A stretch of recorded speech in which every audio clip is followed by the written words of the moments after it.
శ్రీమాత్రే నమః, శ్రీ గురుభ్యో నమః. తదుపరి తులారాశి వారికి సంబంధించి 2026 ఏప్రిల్ నెలలో ఎలా ఉండబోతుంది అనేటువంటి విషయాన్ని ఇప్పుడు తెలుసుకుందాం.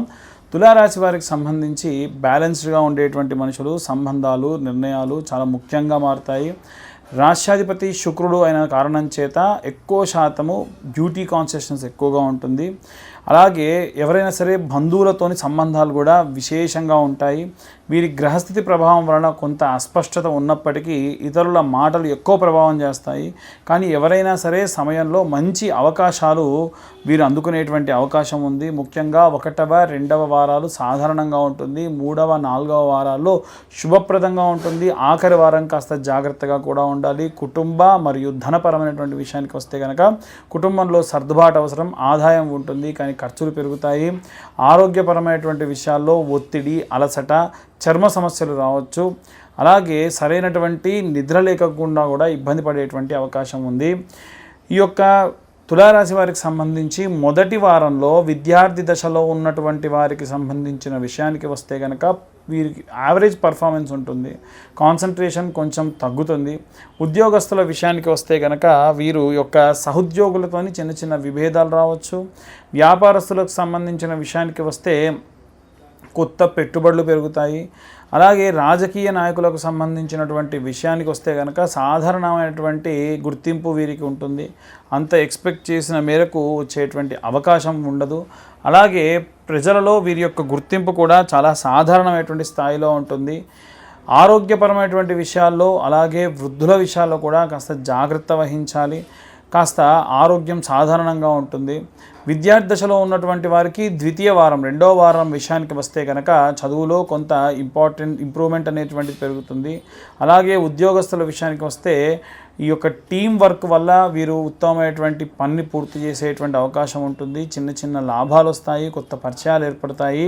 వ్యాపారస్తుల విషయంలో మంచి లాభదాయకమైనటువంటి లాభాలు పెరుగుతాయి. రాజకీయ నాయకులకు సంబంధించిన విషయానికి వస్తే కొత్త అవకాశాలు వస్తాయి. అవకాశానికి తగ్గినటువంటి ప్రతిఫలము, గుర్తింపు కూడా లభిస్తుంది. రైతులకు సంబంధించిన విషయానికి వస్తే పంటల నుండి శుభపరమైనటువంటి లాభం చేకూరుతుంది. సంతోషంగా వృద్ధులందరూ కూడా గడుపుతారు. ఆరోగ్యం కూడా మెరుగుపడుతుంది.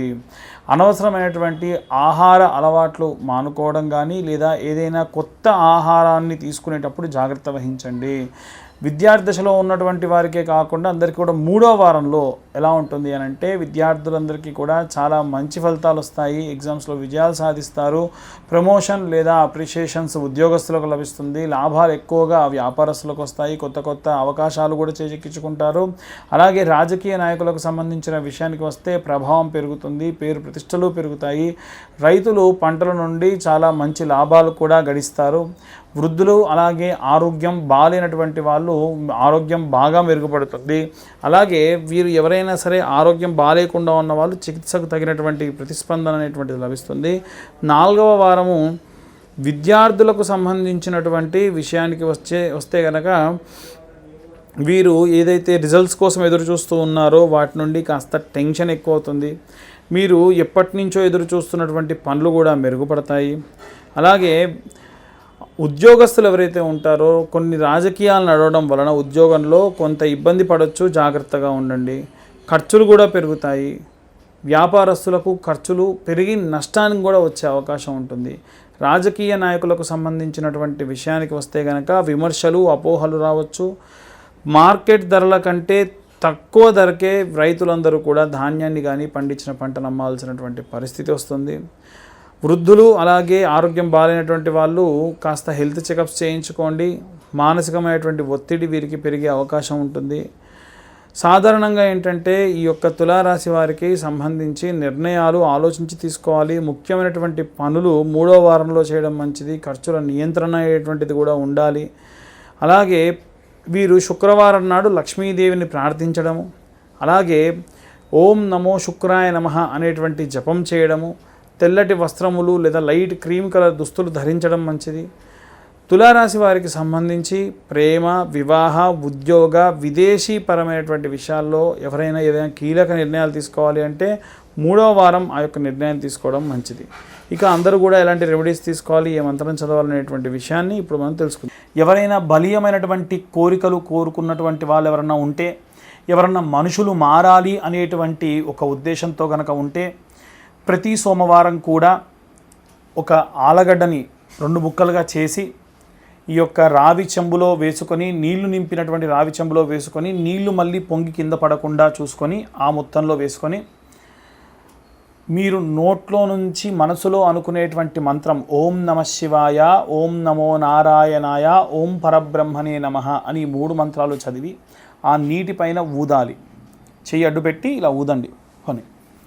ఆ తర్వాతకి 21 ప్రదక్షిణాలు చేసి ఆలగడ్డతో సహా ఉన్నటువంటి ఆ యొక్క రావి చెంబులో ఉన్న నీటిని గనక అక్కడ పోయడం వల్ల ఎవరైనా బలీయమైనటువంటి కోరికలు ఉన్నవాళ్ళు, విశేషమైనటువంటి వాంఛతో ఉన్నటువంటి వాళ్ళు, ధర్మబద్ధమైనటువంటి కోరిక కోరుకునేటువంటి వారు ఆ యొక్క కోరిక నెరవేరుతుంది. ఎప్పటి నుండో ఉన్నటువంటి మానసికమైనటువంటి ఒత్తిడి కూడా తగ్గుతుంది. ప్రశాంతమైనటువంటి వాతావరణం కూడా పొందవచ్చు. అలాగే ఎవరైతే రుణబాధలలో ఉన్నటువంటి వారు కూడా ఇప్పుడు నేను చెప్పేటువంటి రెమెడీ పాటించడం వల్ల, అంటే రుణబాధ అంటే మీరు ఎవరికైనా డబ్బులు ఇచ్చి ఆ డబ్బులు మళ్ళీ మీకు తిరిగి రావాలి అంటే ఇప్పుడు నేను చెప్పిన విధంగా చేయండి. ఒక ఆముదంతో దీపం పెట్టుకొని ఆ యొక్క ఆముద దీపంతో ఒక కొబ్బరి చిప్ప లోపల నెయ్యి రాసి కాటుకగా తీసి, అంటే ఆ వచ్చేటువంటి మంటని ఆ కొబ్బరి చిప్ప పైన పెడితే కాటుకలా వస్తుంది. అలా వచ్చినటువంటి ఆ యొక్క కాటుకని దానిమ్మ చెట్టు ఆకులు తీసుకొని, చాలా చిన్నగా ఉంటాయి ఆకులు, దానిపైన మీకు ఎవరైతే డబ్బులు ఇవ్వాలో వాళ్ళ పేరు ఆ యొక్క కొబ్బరి చిప్పలో నుంచి తీసి రాసి, అదే దానిమ్మ చెట్టు కింద కొంత గుంత తవ్వి ఆ యొక్క ఆకు పెట్టేసి ఒక బండ ఏదైనా చిన్న పెచ్చ లాంటిది పెట్టేసి మూసేసేయండి, మట్టి నింపి పెట్టేసేయండి. అలా పెట్టేటప్పుడు లక్ష్మీ కుబేర దేవతాయ నమః అని చెప్పి కోరుకోండి. మీ యొక్క అప్పులు ఎవరైతే ఇయ్యారో వాళ్ళు తిరిగి మళ్ళీ మీకు డబ్బులు ఇవ్వాలి, మీరు ఇచ్చిన డబ్బు మళ్ళీ తిరిగి ఇవ్వాలి అని కోరుకొని అలా పెట్టడం వల్ల విశేషమైనటువంటి సత్ఫలితాలు పొందవచ్చు. కుబేరుడికి బాగా ఇష్టమైనటువంటిది ఏమిటంటే దానిమ్మ. ఆ దానిమ్మ ఆకు పైన కనుక మనం ఇలా రాసి అదే దానిమ్మ వృక్షం కింద కనుక మనం పెడితే ఖచ్చితంగా ఆ యొక్క కోరికలు తీరడం, సత్ఫలితాలు పొందడం జరుగుతుంది. ఇక విశేషంగా ఎవరైనా జాతక ఫలితాల గురించి తెలుసుకోవాలి అనుకుంటే మీ పేరు, మీ date of birth, time, place కింద ఉన్న నెంబర్కు వాట్సాప్ చేయండి. 2511 రూపాయలు తీసుకోవడం జరుగుతుంది. 60-70 పేజీల్లో జాతకం మీకు ఇవ్వడము, మీతో డీటెయిల్గా జాతకం గురించి మాట్లాడడం జరుగుతుంది. ఇందుకు కాను మనం తీసుకునేటువంటి దక్షిణది. కనీసం మాకు ఒక రోజు సమయం ఇస్తే మీ జాతకం అంతా కూడా డీటెయిల్గా మీకు అందించడం జరుగుతుంది. మీ యొక్క గ్రహస్థితి ప్రకారంగా ఎలా ఉంది, వివాహము, సంతానము, ఆరోగ్యము, వీటన్నిటి గురించి కూడా అందులో మెన్షన్ చేయడం జరుగుతుంది. ఇక చాలామందికి ఉన్నటువంటి సందేహం ఏంటంటే మన ఛానల్లో పెట్టినటువంటి ఈ యొక్క మోక్షనారాయణ బలి సంబంధితమైనటువంటి వీడియోస్ చూసి అడుగుతూ ఉన్నారు. మాకు పితృదోషం ఉంది అని ఎలా తెలుసుకోవాలంటే జాతకంలో మీ యొక్క లగ్నస్థానంలో కనుక రాహు ఉన్నా, శుభగ్రహ సంచారం జరగాల్సినటువంటి చోట శుభగ్రహంతో పాటుగా రాహు సంచారం జరిగిన, నవమస్థానమునందు రాహు సంచారం జరిగిన, కోణ కేంద్ర స్థానాలలో గనక రాహు సూర్యుడితో శుక్రుడితో కలిసి ఉన్న వాటికి సంబంధించినటువంటి ఇబ్బందుల పాలవుతారు.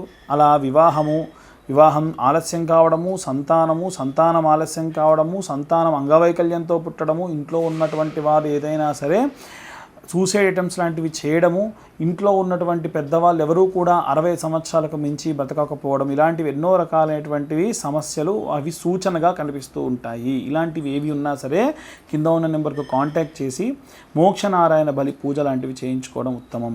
అలాగే చాలామందికి సర్ప సంభావిత దోషములు ఉన్నటువంటి వారు కూడా వారికి ఏ సర్పదోషం ఉందో కూడా తెలియదు. కాబట్టి జాతకం చూసి నిజంగా వారికి కనుక సర్పదోషం ఉంటే కులికా కాల సర్పదోషం, అనంతకాల సర్పదోషం, పద్మనాభ మహాపద్మ కాల సర్పదోషము, అలాగే శంఖపాల కాల సర్పదోషం, ఇలా మనకు కొన్ని రకాలైన సర్పదోషాలు ఉంటాయి. ఆ సర్పదోషాలకు సంబంధించిన వివరాలు కూడా డీటెయిల్గా వారికి చెప్పడం జరుగుతుంది. ఆసక్తి గల వారు కింద ఉన్న నెంబర్కు కాంటాక్ట్ చేసి పూర్తిగా మీ యొక్క జాతక విశ్లేషణ గురించి తెలుసుకోండి. సర్వే జనా సుఖినో భవంతు. స్వస్తి.